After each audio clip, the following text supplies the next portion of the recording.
Jesús, Señor de la creación,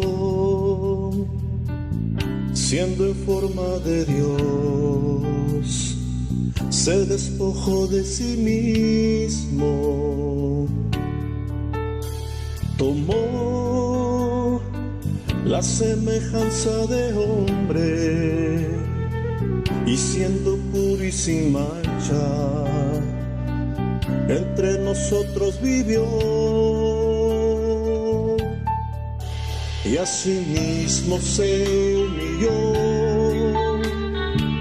tomando forma de siervo, hasta su vida entregar, y en una cruz terminar. Mas Dios a lo sumo lo exaltó, y su nombre engrandeció, para que ante su autoridad toda rodilla se doble y toda lengua confiese que Jesús es el Señor.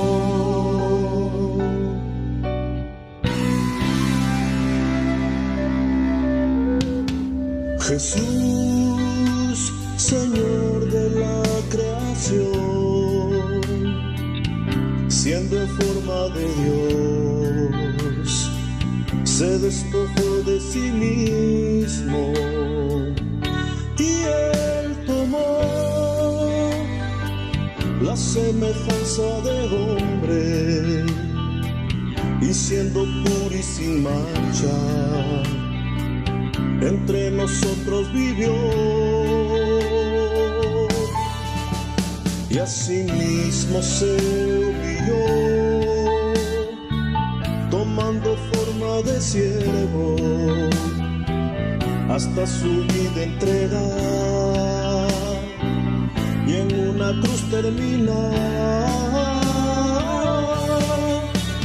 Mas Dios a lo sumo lo exaltó, y su nombre engrandeció, para que ante su autoridad toda rodilla se doble y toda lengua confiese que Jesús es el Señor.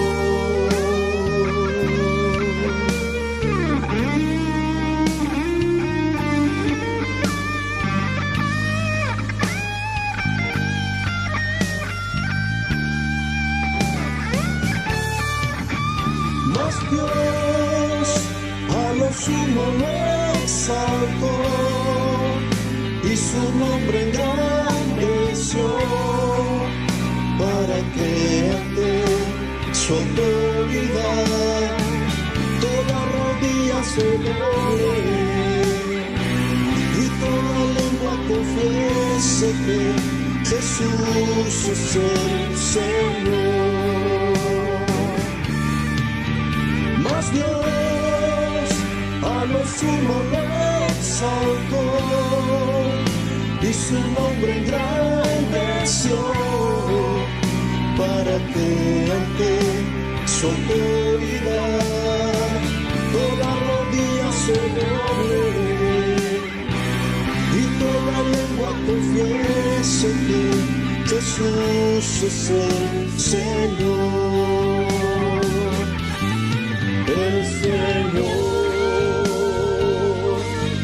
el Señor, el Señor,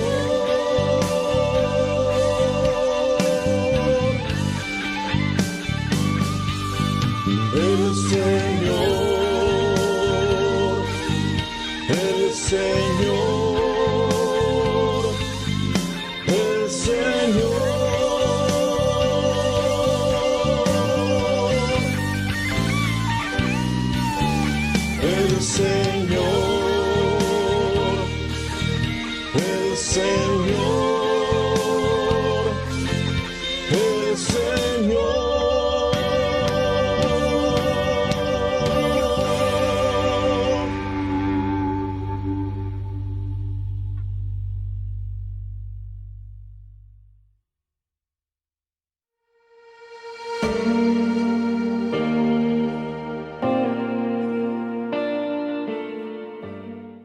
Buenos días, hermanos. ¿Cómo están todos?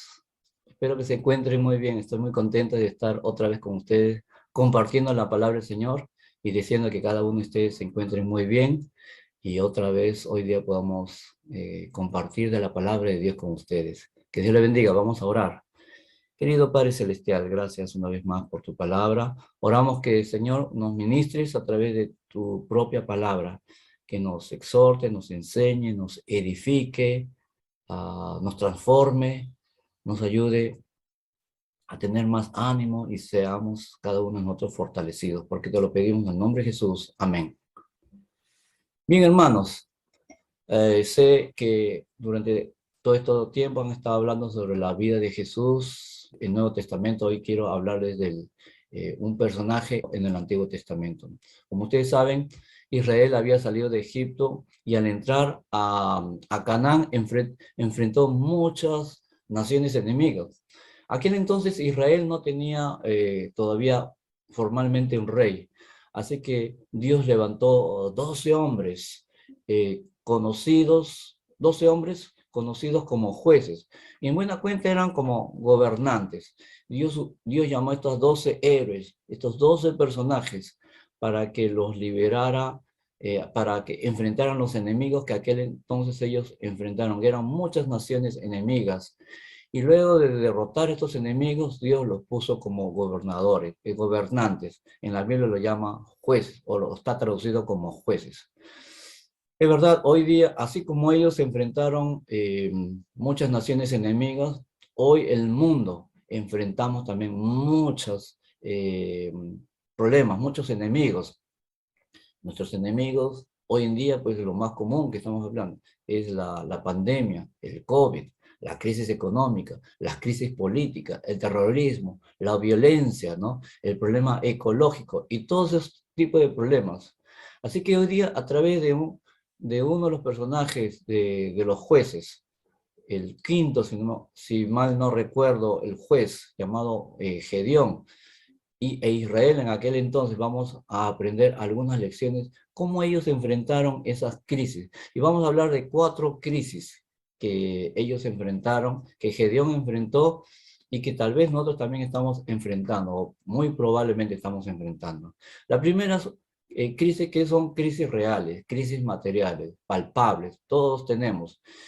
Israel, en el capítulo 6, los primeros versículos, ustedes van a ver que ellos fueron atacados por madianitas y los amalecitas durante 7 años. Ellos fueron sacados, invadidos, saqueados y destruidos sus cosechas, ¿no? Peligro de muerte, ¿no? Los acechaban y mataban y robaban su ganado, ¿no? Entonces, ese era lo que ellos enfrentaban. Ahora, ¿cómo ellos se enfrentaron Israel y Gedeón, ¿no? ¿Cómo enfrentaron? Dicen que ellos tuvieron que cavarse en las montañas cuevas para vivir ahí. Porque si vivían en casas común y corriente que ellos armaran de adobe o de madera, lo que fuese, etc., eran fáciles de ser atacados e identificados.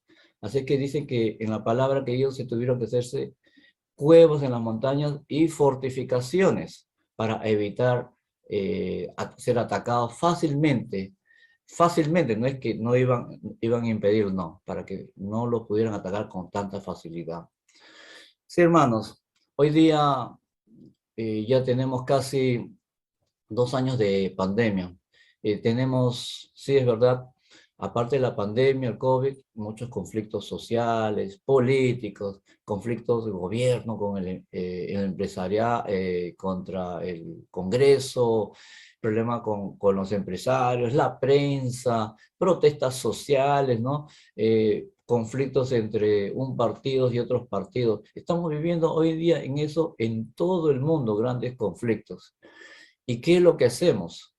Por ejemplo, ante la pandemia, el gobierno nos impuso cuarentena, toque de queda, y entonces tuvimos que quedarnos en casa por temor a contagio, a enfermarnos, ir al hospital, no tener cama, oxígeno, ¿no? Muchos optamos por no salir, encerrarnos con el miedo, así como el enemigo, ¿no? Los madianitas que acechaban para matar a Israel y se escondían en sus cuevas. Yo veo que también nosotros estamos así. Nos hemos quedado en las casas con el temor que el COVID nos aceche y nos quiera arrancar la vida, enfermarnos, atacarnos, contagiarnos. Sí, hermanos, a veces nos sentimos así como el COVID son como los madianitas, los enemigos, y nos hemos quedado en enquistado en nuestras cuevas, en nuestras casas, temor a salir, hasta muchos nos hemos enfermado. ¿Cómo cómo hicieron y cómo vamos, y la pregunta es, ¿no? ¿Vamos a vivir todo así? ¿Cómo enfrentamos um, este problema? ¿Vamos a estar todo el tiempo encerrados? Por supuesto, y no vamos a trabajar, a estudiar. Por supuesto que no, hermanos. Hoy tenemos que, el mundo ha encontrado pues fórmulas como por ejemplo la vacuna y ciertos protocolos sanitarios para no contagiarnos. Pero eso es todo lo que hemos de hacer. Fíjese lo que dice en, en Jueces capítulo 6, versículo 6. Aparte de esconderse, de ser cuidadosos para que no lo ataque el enemigo, que eran dos medidas que ellos hicieron, esconderse y ser cuidadosos, como hoy día nosotros con el COVID o la delincuencia. Pero ¿era la única solución? No, dice la Biblia 6:6. Ellos invocaron al Señor. Queridos hermanos, este problema de pandemia o los problemas que estamos viviendo en nuestra sociedad, económicos, políticos, sociales, no solamente es encerrarse, ser solo consumidor de las noticias, deprimirse, ¿no? Y vivir en la vida en fatalidad. No, hermanos, tenemos que empezar a orar, a clamar. ¿Cuántos de nosotros estamos tomando tiempo en nuestra vida para orar, clamar al Señor, viniendo a las reuniones de oraciones, formando espontáneamente grupos de oración, orando, como dice la palabra, orando por todos y por aquellos que están en eminencia, en autoridad, por los que nos gobiernan, para que gobiernen con rectitud, con sabiduría, para que podamos vivir quieta y reposadamente, ¿no? Piadosamente. Tenemos que orar, Señor, mis queridos hermanos, que Dios nos anime, que en esta primera crisis, no antes encerrarnos y alejarnos del problema, no, Señor quiere que nosotros clamemos a Dios. Entonces, la primera crisis, crisis material, real, eh, de la vida diaria, ¿cómo lo enfrentaron? Con oración. Hermanos, ¿cuánto tiempo oramos en nuestras vidas? La segunda crisis que enfrentó Gedeón e Israel fue la crisis espiritual. Fíjense lo que dijo, vamos a leer el versículo 13. Un día se le apareció el ángel del Señor a Gedeón y tuvieron un tiempo, una conversación. Gedeón le responde a Dios, le dice, Señor mío, si Jehová está con nosotros, ¿por qué nos ha sobrevenido todo esto?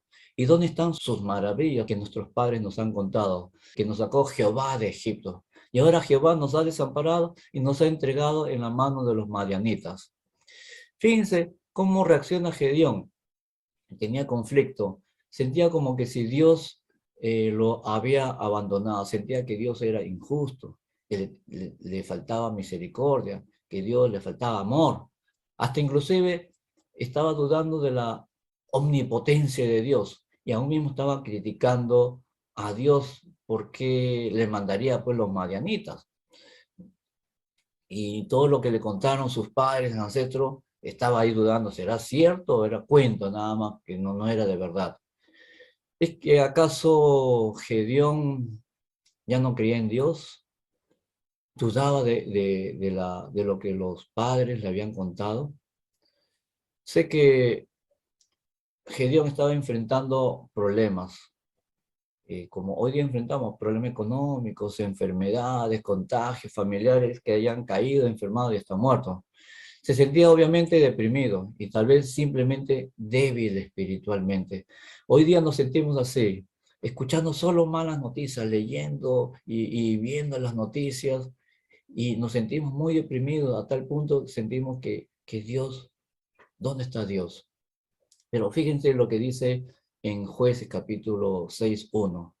Dice que los hijos de Israel hicieron lo malo ante los ojos de Jehová, y Jehová los entregó en manos de Madián por 7 años. O sea, yo creo que Gedeón lo sabía claramente, que lo que estaba pasando Israel era debido a la corrupción, a la maldad que estaba viviendo Israel. No era porque Dios fuese insensible, no fuese porque Dios le faltaba misericordia, no, no, Dios estaba molesto. Dios había utilizado a este pueblo enemigo para infringir castigo, corrección, disciplina a Israel. Entonces, en consecuencia, lo que estaba pasando era producto del pecado y la maldad de Israel. Queridos hermanos, muchas veces tenemos guerras espirituales, crisis espirituales, y pensamos que Dios es injusto.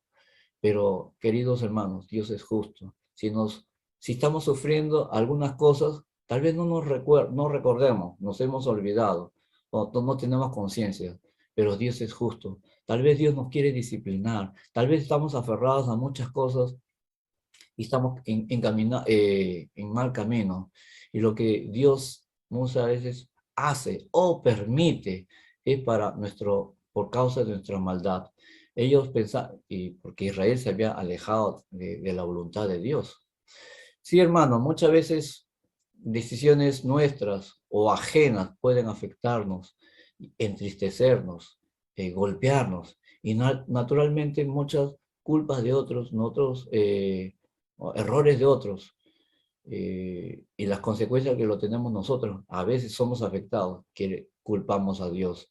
Así que errores de nuestros gobernantes, de nuestros padres, de otras personas a nuestro alrededor, o de malos empresarios, de políticos, que nos afectan a nosotros, ¿no? Entonces echamos la culpa a Dios, pero es la causa del pecado. Y pensamos que Dios no tiene misericordia, Dios no tiene amor, Dios no hace nada. Pero Dios es justo, Dios tiene su manera. Y fíjense, Dios usó a los madianitas, a esta nación enemiga, para castigar y corregir a Israel. Pero y hoy día, queridos hermanos, ¿no? Yo pienso, por ejemplo, en la epidemia, ¿no? Y muchas cosas que nos está pasando, la delincuencia, etcétera, crisis política, para hacernos notar de nuestro problema.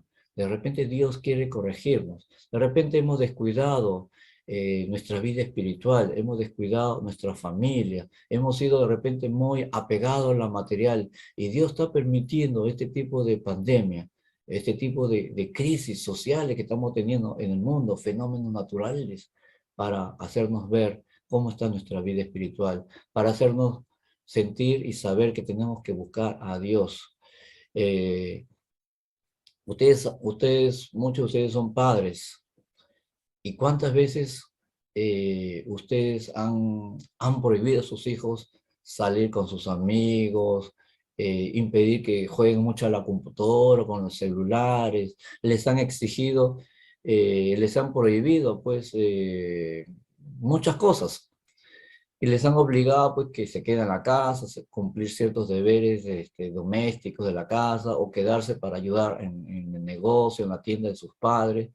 ¿Y cuál ha sido el propósito?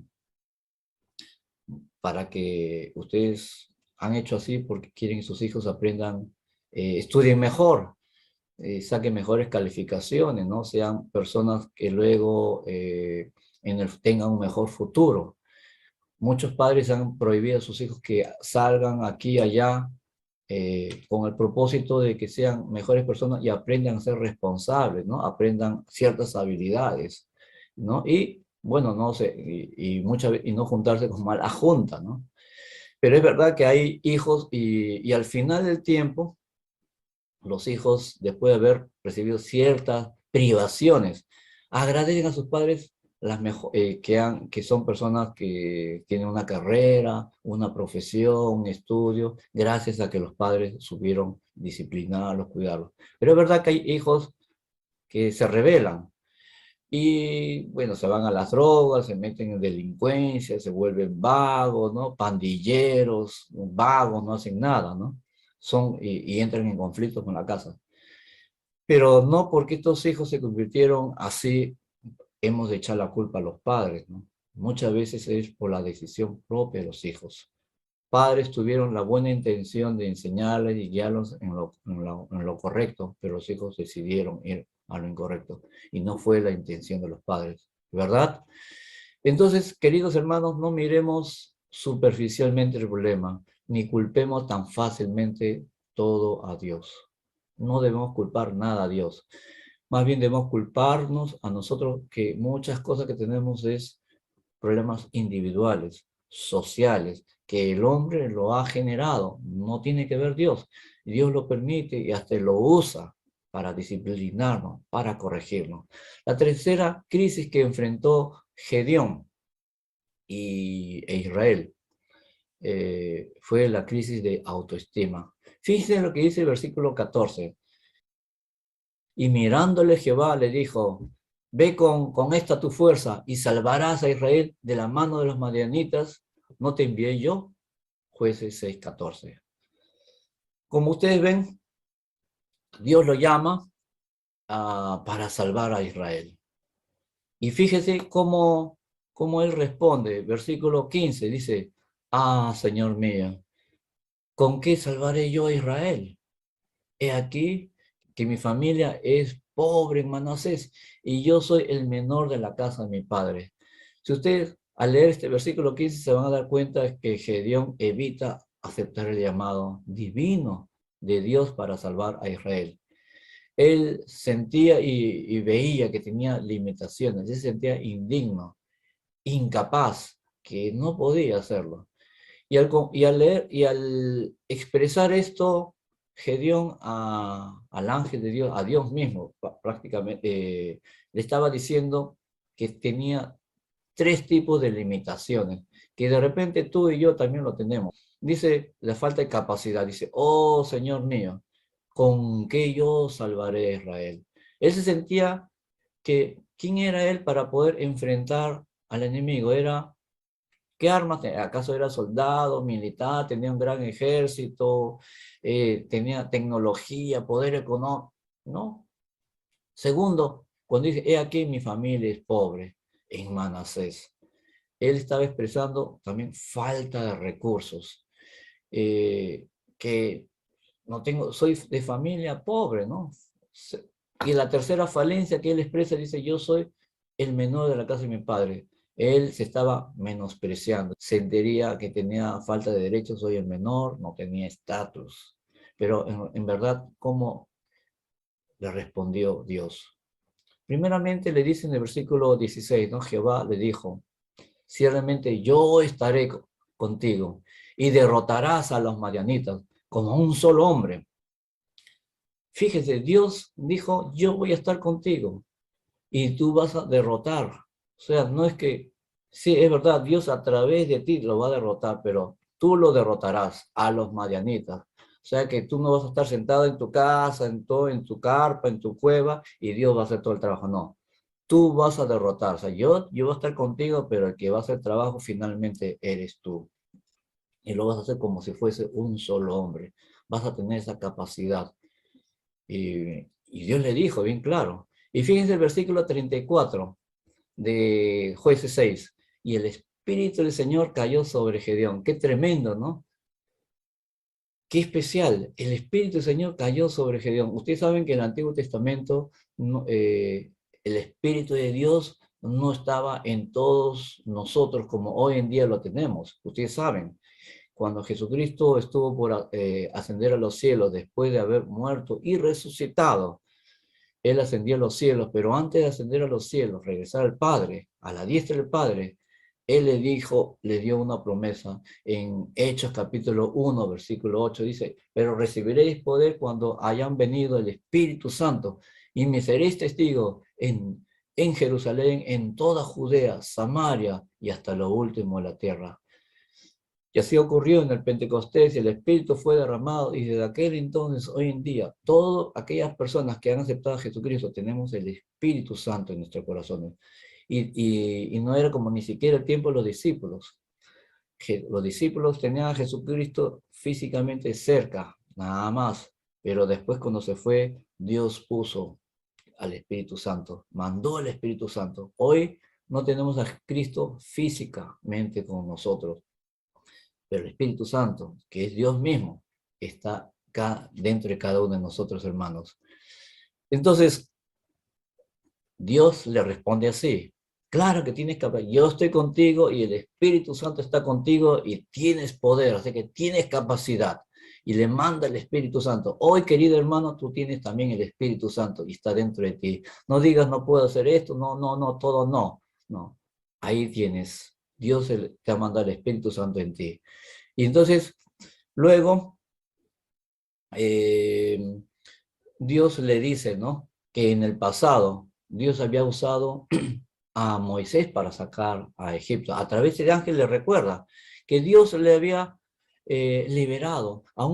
Usa a un hombre anciano de 80 años, sin ejército, pues que ya no era un comandante general. Sin embargo, Dios utilízalo para poder, este viejo hombre, para enfrentar al hombre más poderoso del mundo, de aquel entonces, al faraón, para pedir que saque su pueblo de Egipto. Dios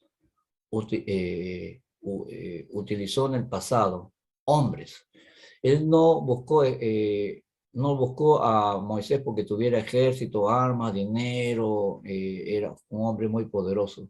Dios solamente buscó a una persona dispuesta y lo llamó, como hoy está, como en aquel entonces buscó también a Gedeón, un hombre común y corriente, que estaba, dice, sacudiendo el trigo, ¿no?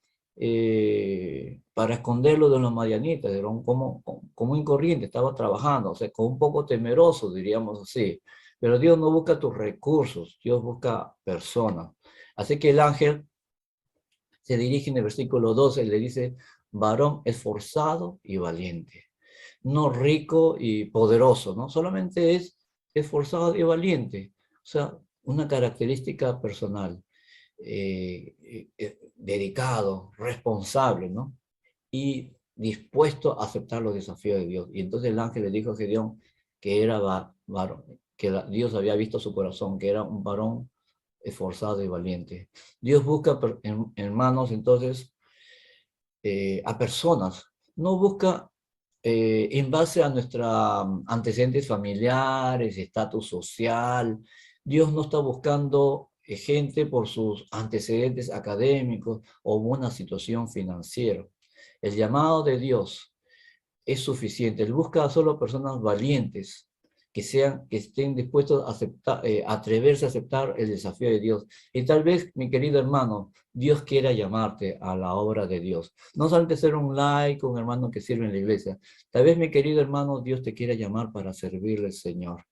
Y a través de Gedeón, Dios te está diciendo, ¿no? Acepta. Dios está buscando a ti como persona porque Dios te vea como un esforzado y valiente, no por tu trasfondo, como dije, financiero, familiar o económico, o social.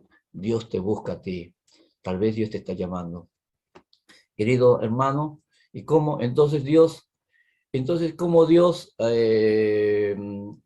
aceptó? ¿Qué hizo Gedeón entonces?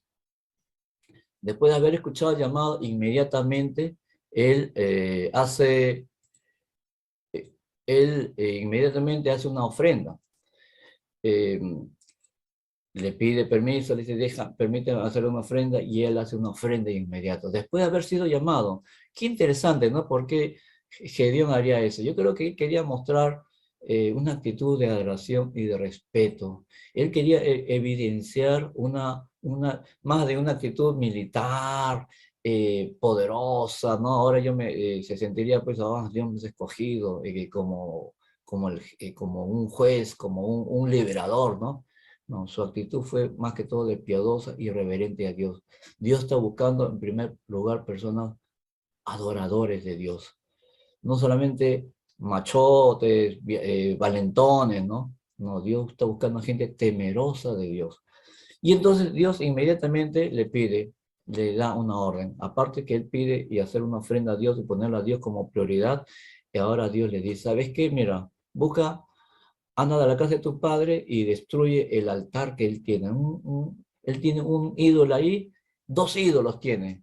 En su casa ha convertido así como un altar. Destruye el altar de Baal y ese ídolo de acera que tiene, ¿no? Y él, y era de su padre, qué tremendo. ¿Qué hacían altar ahí? De repente el pueblo venía a adorar, no solamente su papá, sino la gente, los vecinos, el pueblo, se había convertido en su casa tal vez como una especie de centro religioso, de un lugar de culto religioso, y le pide que lo destruya. Y obviamente él tendría de repente el temor natural que si mi papá me descubre, ¿cómo lo voy a hacer? ¿No? Pero él lo hizo, obedeció y destruyó totalmente y lo hizo como lo pidió. Lo destruyó hasta lo quemó. ¿Y qué es lo que estaba mostrando acá Gedeón? Estaba mostrando completamente sujeción a la autoridad de Dios y estaba mostrando separación del pecado, hacia el pecado, a la maldad. Por más que fuese mi padre, puso a Dios como prioridad y antes que el vínculo familiar. Si Dios me llama y quiere que yo haga eso, lo voy a hacer, a pesar que mis padres, ¿cómo reaccionará? O está en contra, es un idólatra, está en pecado, estará en oposición que yo me dedique a hacer tal o cual cosa. Queridos hermanos, Dios debe ser nuestra prioridad. Y tercero, ¿qué otro aspecto? Gedeón lo hizo así y después él se sentía un poco inseguro, ¿no? Total, en verdad Dios me habrá llamado y le pidió a Dios dos veces que le diera una señal de que realmente era llamado. Y no voy a contar esta historia, ustedes pueden leerlo en Jueces capítulo 6, versículo 36 a 40, pero él le pide una señal a Dios que lo repite hasta dos veces de distintas formas para asegurarse y saber que realmente Dios lo había llamado. Queridos hermanos, Dios nos llama a cada uno de una manera especial.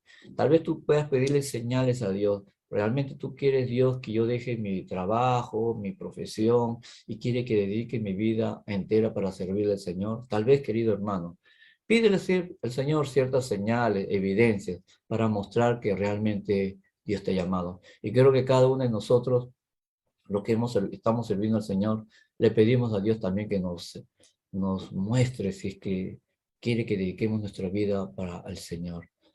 Muy bien, y quiero hablarle entonces la última crisis que enfrentó Gedeón, era el problema del orgullo.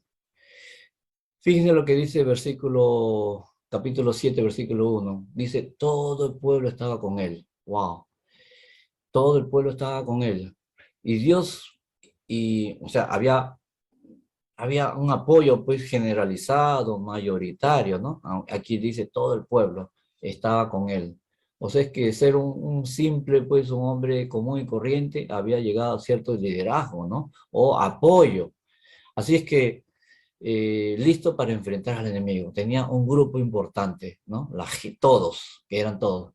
Pero Dios dice, le advierte del peligro del orgullo. Dice, el pueblo que está contigo es mucho, para que yo entregue a los madianitas de su mano. No sea que se alabe Israel contra ti diciendo, mi mano me ha salvado.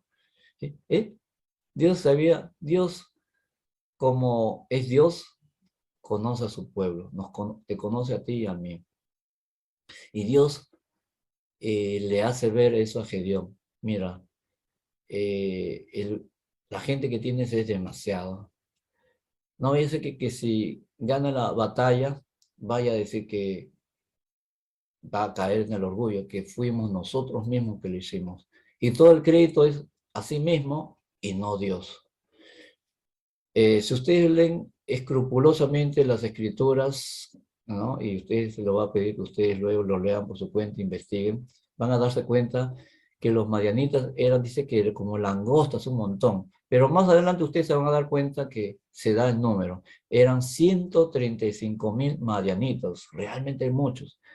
Y a Israel, ¿cuántos eran? Dice que el pueblo, todo el pueblo estaba con él. ¿Todos cuántos eran? 32,000 israelitas. Así que la proporción era de 1 contra 4. Si bien 32.000 no es poco número, pero comparación con los madianitas eran simplemente un cuarto de la cantidad, pocos eran. Pero Dios le dicen que eran muchos. No querían Dios no quería que si tuvieran algún éxito, Dios le concedía un éxito, ellos se lo auto abrogaban, ¿no? Se lo autoproclamaron como su crédito fuera propio. Y entonces, sí, hermanos, muchas veces los éxitos que tenemos, por ejemplo, éxitos económicos, académicos, ¿no? Ciertos logros, estatus, ciertos logros, ¿no? Humanos que tengamos, caemos en la trampa del orgullo y digamos, fue por nuestro esfuerzo. Fíjense, como el mensaje no podemos hacerlo largo, solo quiero resumirlo, ¿no? Dios instruyó que de esos 32.000 soldados fueron autoseleccionados y disminuidos a una cantidad de 10.000 personas. Que los que no querían servir porque tenían miedo, cosas en la casa, y otras prioridades que ya no fueran la guerra, se quedaran en la casa. Se fueron 20.000, 22.000, se quedaron 10.000. Y al final, Dios les pide que hagan otra selección, que el resto de los 10.000 fueran a tomar agua, y la forma como tomaran agua, iban a haber dos formas de tomar agua, y los separara en dos grupos. Y al final, separaron dos grupos, había un grupo muy pequeño que lo tomó el agua de cierta manera, que eran más que 300, y el resto que tomó de otra manera, el resto que tomó de la forma mayoritaria, de forma diferente, de otra forma, los separó. Se quedaron más que 300. ¿Qué es lo que aprendemos y vemos en esta historia que se lo estoy súper resumiendo? De 32.000, Dios escogió a 300 personas. Esas personas no es que solo fueron escogidos, sino que decidieron quedarse, estaban dispuestos, pero por ciertas características de valentía, de ser esforzados, fueron finalmente seleccionados hasta 300 personas. 300 personas en vez de 32.000. Volviendo al número que les dije originalmente, de 135.000 a 300, se convirtió más, había una proporción de, por cada israelita habían 450 soldados. Realmente la diferencia era mayor. Y si tú fueses un soldado israelita, ¿cómo pensarías? Dios está loco, ¿cómo vamos si ya con 32.000 todos, ya no éramos casi nada, pero tampoco seguíamos siendo pocos? O sea, uno tenía que pelear con cada cuatro, a ver, peleándose con mucho esfuerzo, tal vez podíamos hacer algo, pero finalmente fuimos derrotados. Finalmente Dios escogió de 32.300. ¿Y qué es lo que Dios busca? Que al quedar tan disminuidos, tan pocos soldados, Dios quería que ellos aprendieran a confiar en Dios, no confiar en sus propias fuerzas. Aunque eran muchos, aunque sus fuerzas no eran muchas, Dios quería que aprendieran de una manera objetiva a confiar en Dios, en que las maneras que Dios tiene su manera tan particular para ayudarnos a enfrentar a nuestros enemigos. Dios usó de una manera estratégica, hizo que los 300 soldados, Gedeón dijo, se separan en 3 tropas de 100, ¿no? Y luego rodearan al campamento, y mandó que un día fueran a espiar al campamento donde estaban los madianitas, los 135.000, a observar qué pasaba, a estudiar al enemigo, ¿no? Y dice que cuando fueron al campamento, escucharon que entre dos soldados estaban conversando del enemigo, y uno decía, he soñado un sueño en donde el ejército de Israel, un sueño profético, ¿no? En donde al final interpretó de que Dios iba a derrotar a los madianitas, que Dios le iba a dar la victoria a Israel sobre ellos. Y ellos tuvieron miedo, vamos a perder la batalla. ellos entraron en temor y ese sueño, esa pesadilla que tuvo ese soldado madianita, se dispersó pues en todo el campamento, ese rumor, ¿no? Ese sueño que había tenido y entraron en temor. Entonces, luego Gedeón hace que rodeen el campamento a escondidos en la noche, ¿no? Y luego a estos 300 soldados les dice que tomen en una mano una trompeta, les da una trompeta, en la otra mano le da unos cántaros, ¿no? Unas vasijas vacías con teas, ¿no? Con unas antorchas. Y entonces le dijo, y entonces en la noche les pide que rodeen el campamento y luego griten por Jehová y por Gedeón. Y eso produjo, desde cuando ellos gritan en la noche, caos, los enemigos, ¿no? Entran en confusión, salen en medio de la noche, ustedes saben, aquel entonces pues no tendrían alumbrado eléctrico, ¿no? Etcétera, entonces habría, me imagino, un poco de antorchas, de iluminación, pero básicamente era noche oscura, muy oscura. Ellos entraron en confusión y al ver luces, tantos voces, gritos, sonidos, entraron en pánico y entre los soldados empezaron, madianitas, entre ellos mismos se estuvieron matando a sí mismos y finalmente fueron perseguidos y destruidos los que quedaban. Y Dios les dio la victoria a Israel. 300 hombres pudieron vencer a 135,000. Qué tremendo. Dios, sí, no mandó fuego, una bomba atómica, nada sobrenatural ocurrió. Más bien, a través de esta manera tan creativa, ¿no? Dios, por un lado, les les hizo que un soldado tuviese un sueño profético y eso les asustara. Por otro lado, la creatividad de Gedeón, de usar fuego, la estrategia de la noche, el sonido, gritar, todo eso, todo ese escenario causó confusión y creó que ellos pudieran ganar la batalla. Dios trabajando con el hombre y al final tuvieron la victoria. Con pocos soldados, era la manera que Dios quería resaltar que Dios es poderoso, que Dios tiene su forma, de Dios la victoria, para acentuar de que debemos confiar. Dios hizo eso para que nosotros pudiéramos confiar en el Señor y darnos cuenta que somos frágiles, pero que en las manos de Dios podemos tener victorias. Dios quería que no fueran tantos porque ustedes saben, en Proverbios, en la Biblia nos habla del problema del orgullo.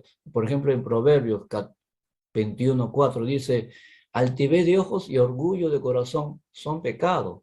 Y 6 cosas, y también el Proverbios nos dice, 6 cosas aborrece Jehová y aún 7 abomina, que los ojos altivos. Es uno de los primeros pecados, cosas que Dios aborrece. Y eso Dios quería advertir del problema que Israel podía caer y Gedeón. Queridos hermanos, quiero terminar compartiéndoles, concluyendo este mensaje. Primero, que en medio de la crisis materiales, reales, debemos aprender a orar constantemente a Dios, a buscar, a clamar a Dios, orar por las personas y por nuestras autoridades. Segundo, en medio de la crisis espiritual no debemos culpar a Dios por los problemas, tenemos que asumir nuestras propias responsabilidades. Tercero, que en medio de la crisis de autoestima debemos saber que Dios no busca poder ni capacidades, sino que Dios solamente elige valientes y personas dispuestas a obedecer al llamado de Dios. Y la última, en medio de la crisis de orgullo, Dios no quiere que caigamos en la trampa de la autosuficiencia. Debemos confiar solo en el Señor. Oremos, hermanos.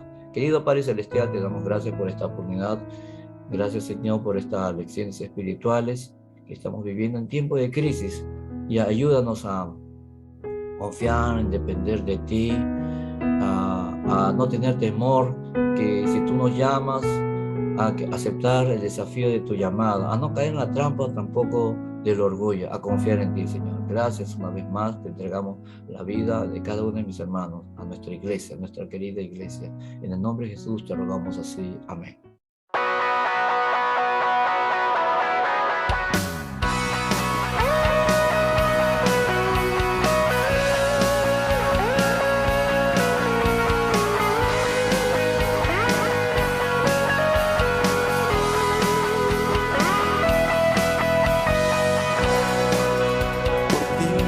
es mi clamor y sin ningún temor en ti puedo confiar.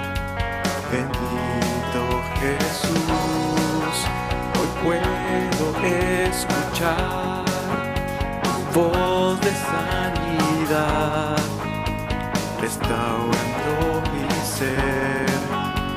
Bendito Jesús. Mi deseo eres tú, mi refugio, mi Señor, la alegría de vivir. Bendito Jesús, eres mi fuente de amor, eres paz, eres perdón, llenas tú mi corazón. Bendito Jesús, bendito amor de mi Señor.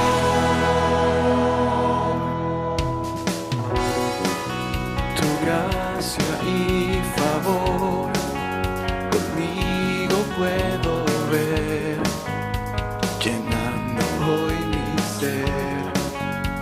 Bendito Jesús, y hoy mi voluntad se rinde a tu verdad, tu amor y tu bondad.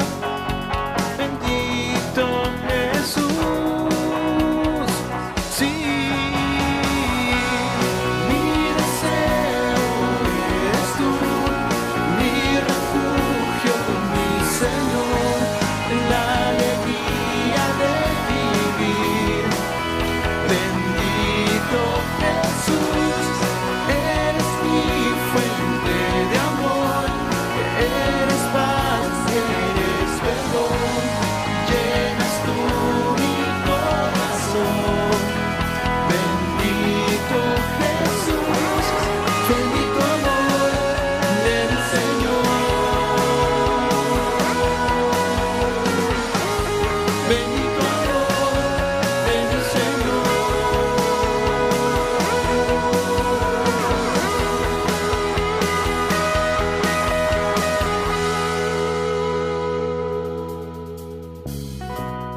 Mi deseo eres tú, mi refugio, mi Señor, la alegría de vivir. Bendito